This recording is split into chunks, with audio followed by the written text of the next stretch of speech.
Almost from the day it was founded in 1848, the folks across the bay in San Francisco have been making jokes about Oakland. There's no there, poetess Gertrude Stein is supposed to have said. Well, the jokes may live on, but Oakland is no longer that faceless other city across the bay. Today, California's fourth largest city is a booming center of industry, commerce, art, and culture.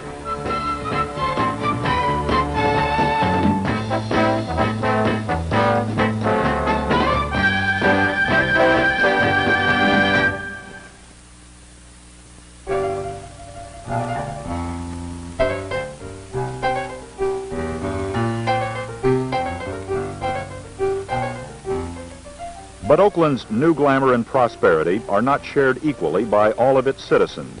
Nearly half of the city's population is non-white, and many are poor.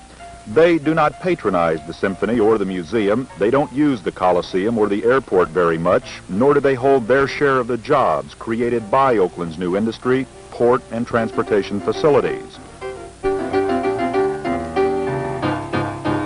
Hey you old funky Oakland town.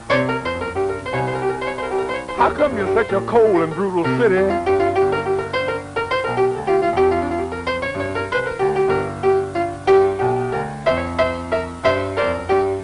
And your town marching this posse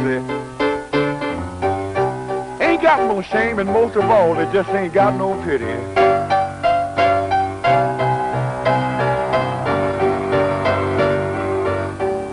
Most of Oakland's black and brown citizens came here from the South during World War II, lured by recruiters for government and private industry to work in shipyards and defense plants. After the war, the shipyards closed and many factories moved to the suburbs, leaving most non-white workers behind. Technology put still more workers on the unemployment and welfare lines, where they were joined by newly dispossessed farmers and farm workers forced off the land by the growth of agribusiness. During the 50s, Oakland became a stagnant, seething ghetto of impoverished blacks and Chicanos, surrounded by the white affluence of the Oakland Hills and suburban Alameda County. To contain the misery and violence of the ghetto, Oakland's all-white police department earned a reputation for head-knocking brutality that has left a well-remembered legacy of bitterness in the minds and hearts of many who lived in that time and place. I was growing up in the late 30s and early 40s. At that time, the police department was perceived as brutal, and for the most part, there was extreme fear on the part of black people in West Oakland at that time when the police would ever come into the community. I remember one specific situation where several young blacks were being apprehended by the police, or they went into their homes to pick them up for some alleged crime. And I remember one particular police officer kicking one of the young people who couldn't have been more than 13 or 14 years old.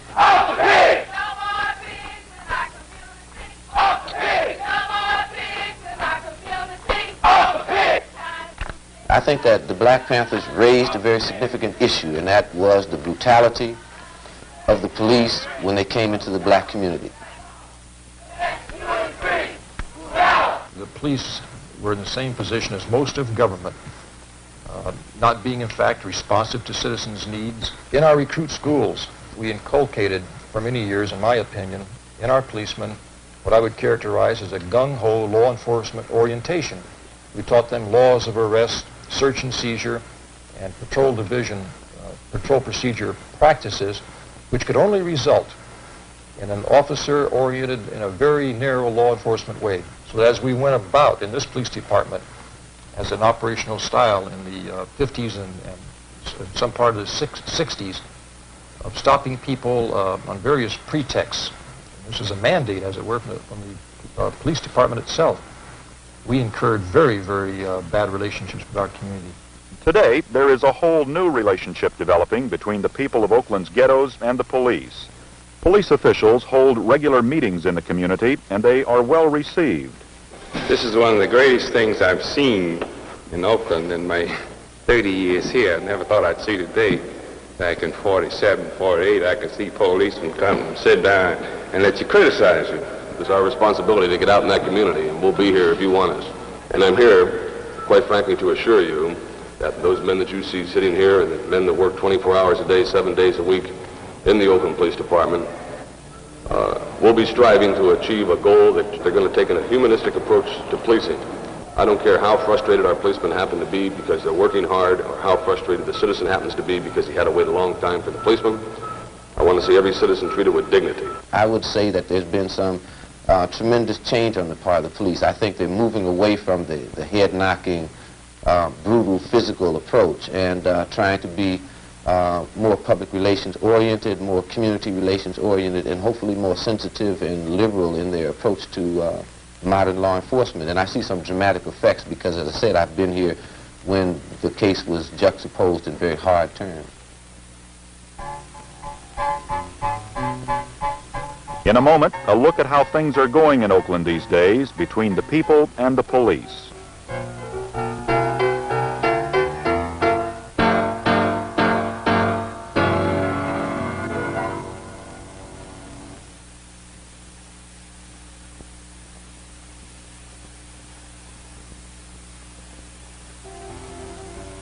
Run, nigga, run.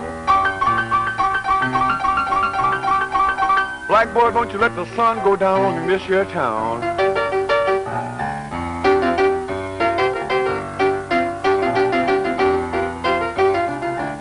Cause you're gonna go to jail, boy. Or you might wind up getting dropped 6 feet down.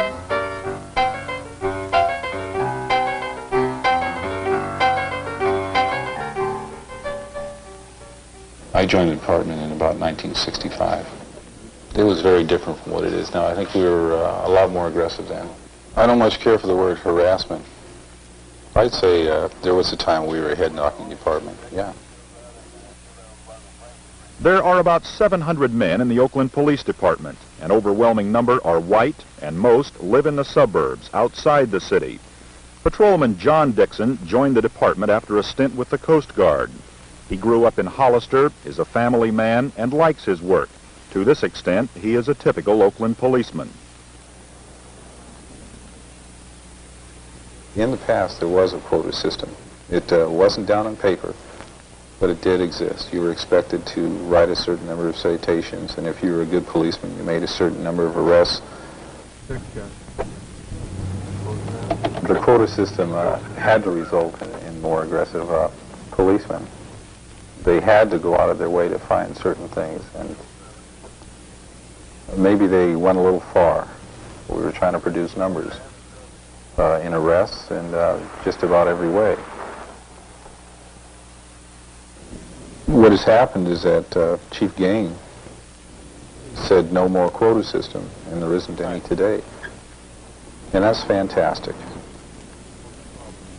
We spend more time today talking to people in a lot of situations where they probably would have gone to jail before. And I mean a lot of situations. Prior to 1968, the mid-1960s at least, the philosophy of the department was to operate basically as a legalistic style of police department. Gradually, through the late 60s and into the early 70s, we began to change style of operation into what is frequently referred to now as a service style of police department. George Hart is Oakland's new police chief. He assumed leadership of the department in October 1973 when Chief Charles Gain retired after 27 years on the force. The change came about because it had to come about to be responsive to the community.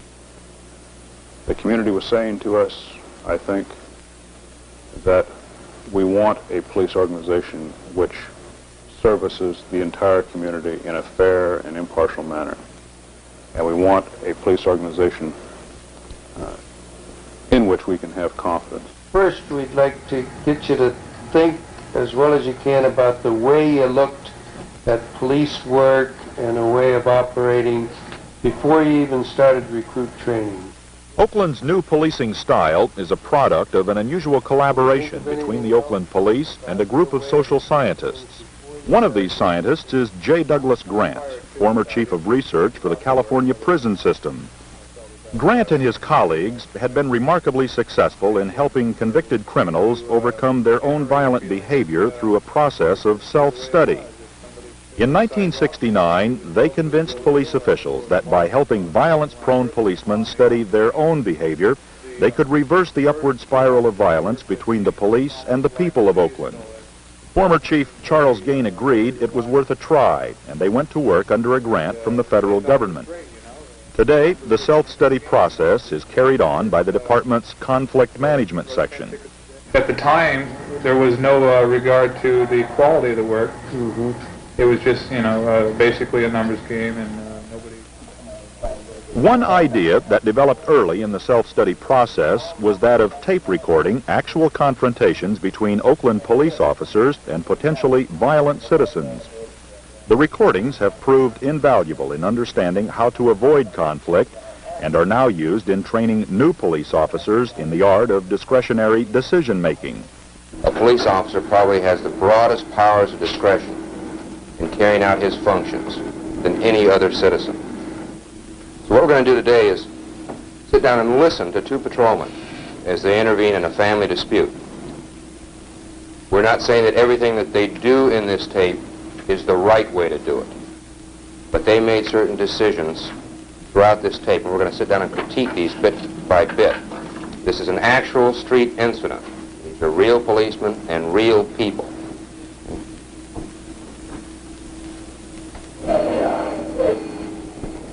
Some individual officers, when they come into the recruit academy, feel that they're coming in to be trained to be a tremendous crime fighter. They don't realize that that's only a portion of their training, how to combat crime. That a lot of it is going to be in how to deal with people, how to solve people's everyday problems, how to meet the everyday problems of the community. All right, then. Unless you're going to arrest me. If you ain't going to arrest me, man, then I advise you just get on your way. I would kind of like to talk about it first before we... Say, look, man, that's my wife. I'm her husband, man. You ain't got nothing to do with it. You understand me? You understand me? You ain't got nothing to do with it. Don't tell me to cool down, man. What we're trying to provide or promote is an officer who does his job, does it well, does it efficiently, who does in fact produce, but who at the same time is a very humanistic individual, who understands his community, who understands himself and his department. Okay. He's told you in probably 20 different ways what the problem is. Does anybody know? One of the officers already has identified it. He wants him back. She doesn't want him back. I'm not telling them not to use force, because there are those instances and those times when they must use force. But also what I'm saying is that there's all different ways to establish your authority as a police officer. You can establish authority by humor. You can establish it by showing concern. Pure physical force is not an absolute. That's not the only way one controls a situation. What I need is a woman, man, but I can't seem to find myself a woman, though.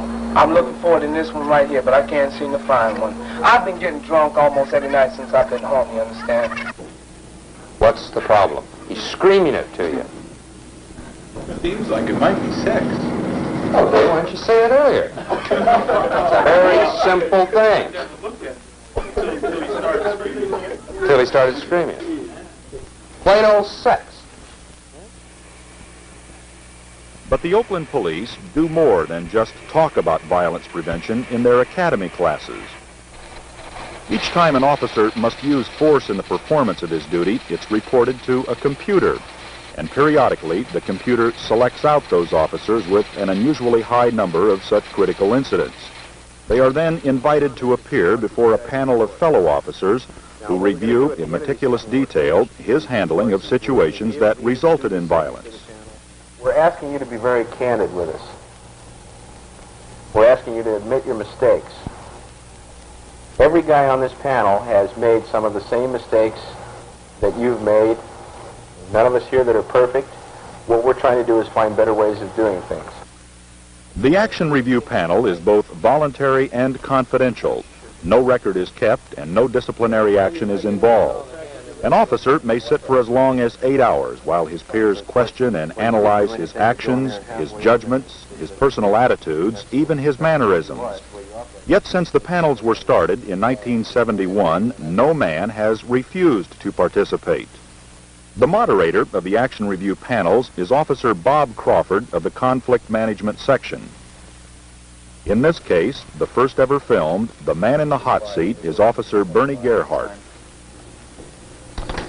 Details. Complainant states suspect had an illegitimate child 3 weeks ago but refuses to stay home and care for the child. Suspect would not talk to ROs and had to be physically subdued to be taken into custody. Okay, what happened?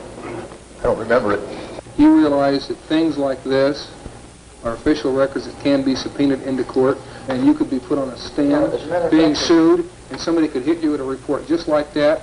And like you say, 6 months later you might remember it. 2 years later you'd be looking at the guy and say, well, I had to physically subdue a 17-year-old girl who had only been out of a hospital for 3 weeks after having given birth to a baby, and I don't remember a thing about it.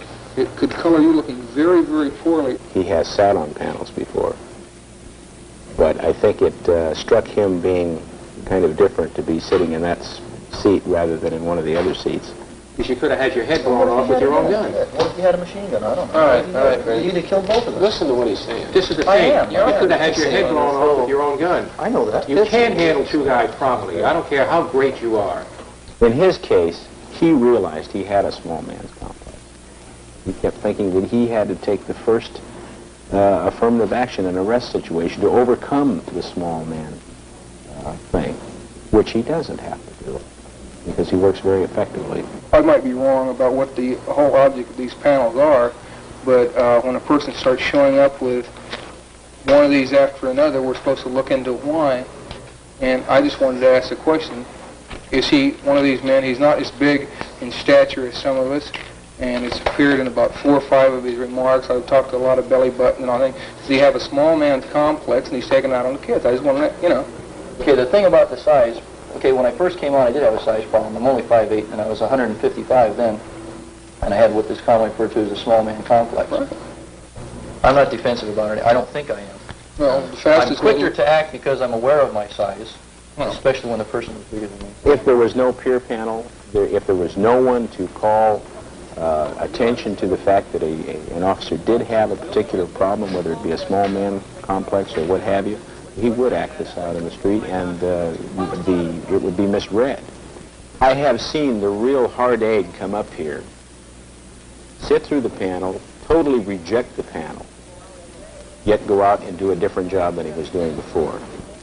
You pointed up some things that I was aware of, as sort of halfway, and didn't think it was really showing too much.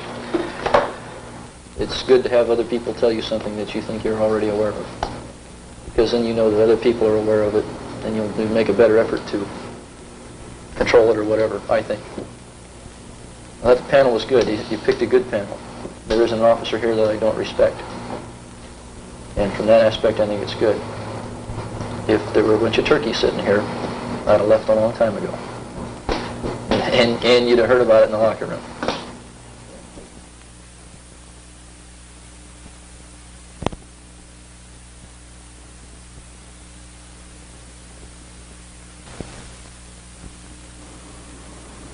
The suspect is considered 5150, should be considered armed and dangerous. Both are wanted for conspiracy and forgery.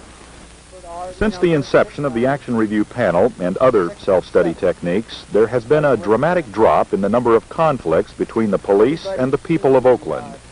Resistance to arrest and assaults on police officers dropped as much as 30% in a single year, while citizen complaints against police officers have been cut in half. But policemen are traditionalists.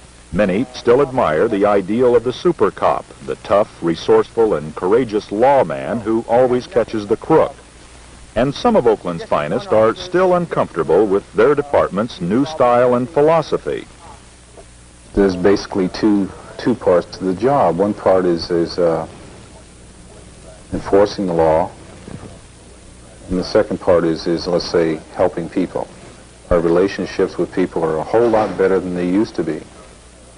But as far as enforcement of the law, we're slacking off, and that's part of the job.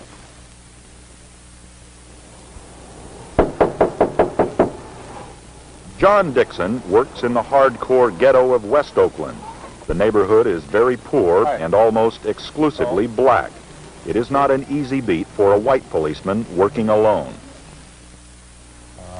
You've got to be realistic. Your child may go through some more as a result of my talking to her. I don't think he can go through no more than any other kid that's on the street, too. I am of two minds. The move has been good. We're dealing with the people in a much better frame of mind. The results are much better. When I go into people's houses, it's you don't get as much of a hassle as you used to do. And yet at the same time, you're still respected as policemen. The public accepts us more than they did before. I find that in most cases I get a lot more cooperation. And you find that more people are at least willing to give you information on the side than they were before. More people are inclined to give you a helping hand, where before I think very few people were. Burglary? My car hasn't been involved in no burglary.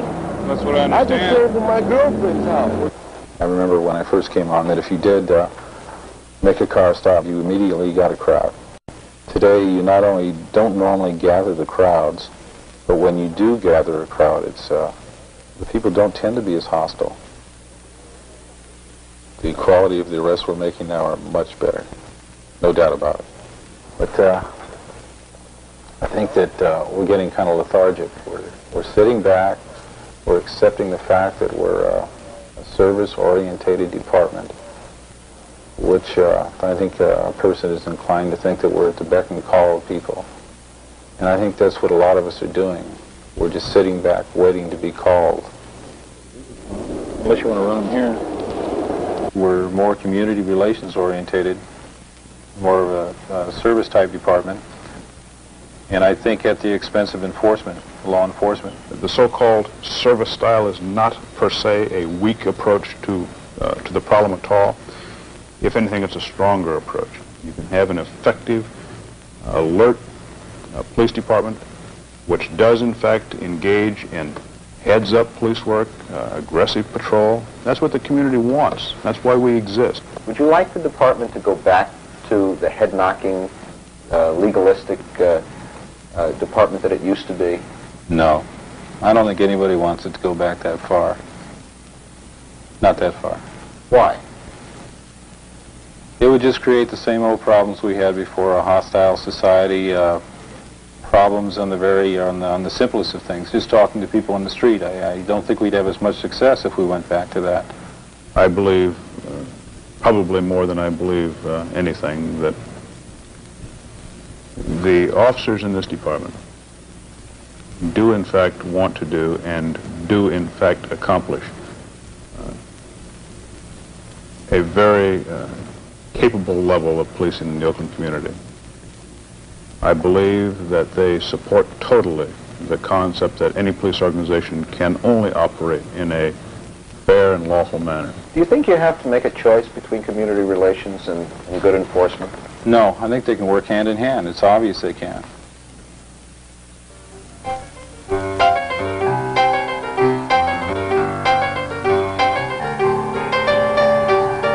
Hey you, Mr. Police.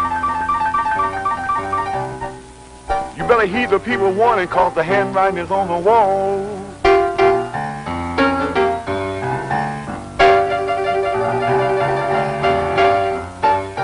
Hey you, Mr. Police Chief. You better heed the people warning, cause the handwriting is on the wall.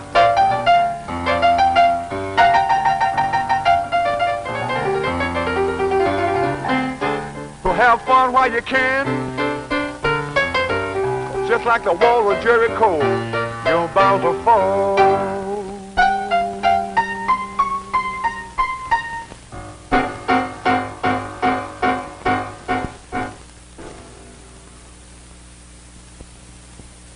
Your funky Oakland town. How come you're such a cold and brutal city?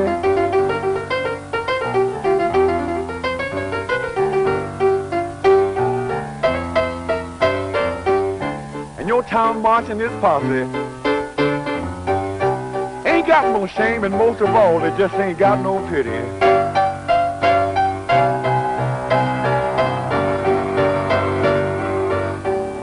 Most of Oakland's black and brown citizens came here from the South during World War II, lured by recruiters for government and private industry to work in shipyards and violence of the ghetto. Oakland's all-white police department earned a reputation for head-knocking brutality that has left a well-remembered legacy of bitterness in the minds and hearts of many who lived in that time and place. I was growing up in the late 30s and early 40s. At that time, the police department was perceived as brutal. And for the most part, there was extreme fear on the part of black people in West Oakland at that time when the police would ever come into the community. I remember one specific situation where several young blacks were being apprehended by the police, or they went into their homes to pick them up for some alleged crime. And I remember one... Almost from the day it was founded in 1848, the folks across the bay in San Francisco have been making jokes about Oakland. There's no there, poetess Gertrude Stein is supposed to have said. Well, the jokes may live on, but Oakland is no longer that faceless other city across the bay. Today, California's fourth largest city is a booming center of industry, commerce, art, and culture.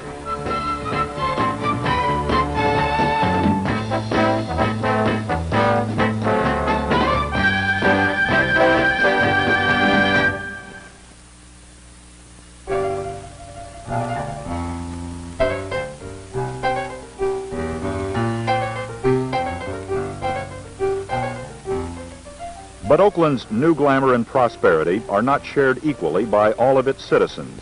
Nearly half of the city's population is non-white, and many are poor. They do not patronize the symphony or the museum. They don't use the Coliseum or the airport very much, nor do they hold their share of the jobs created by Oakland's new industry, port, and transportation facilities. Hey, you! Defense plants. After the war, the shipyards closed, and many factories moved to the suburbs, leaving most non-white workers behind.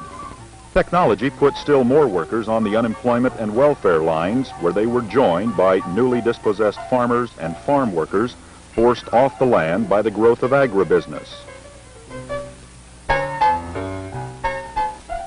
During the 50s, Oakland became a stagnant, seething ghetto of impoverished blacks and Chicanos, surrounded by the white affluence of the Oakland Hills and suburban Alameda County. To contain the misery and